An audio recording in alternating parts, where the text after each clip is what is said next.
so you shouldn't sort us out. How did we get here? From the transatlantic slave trade onward, from the very establishment of the United States, segregation is a part of the fabric of the flag of this country. I can't believe I just said that. But when, in the history of America, did we not have to combat segregation? Maybe after the civil rights movement in the 60s, when we started believing that the problems were being solved. Maybe we weren't critical enough in thinking that there were still problems.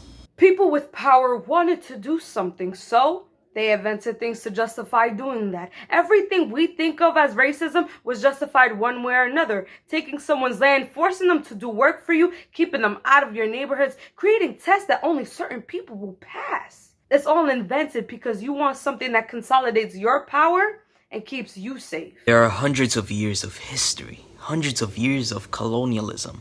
In more recent times, people have been unwilling to talk about this history and unwilling to talk about segregation. The primary driver of segregation is white supremacy. Segregation is the child of white supremacy. We have to look at the history of this country, and in doing so realize that the American dream was never supposed to be accessible to people of color, or to women, or to queer people.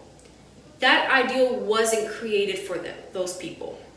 That is why we call ourselves marginalized.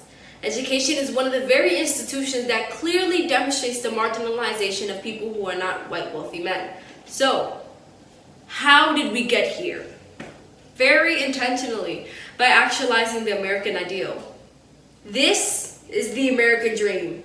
For the people who created it, this is what it is. Nothing about us without us is for us. Segregation, huh? Why keep us all apart? You want us to live together, so you shouldn't sort us out. Segregation, what? We all the same, so what? Just put us in together, we're the same no matter what.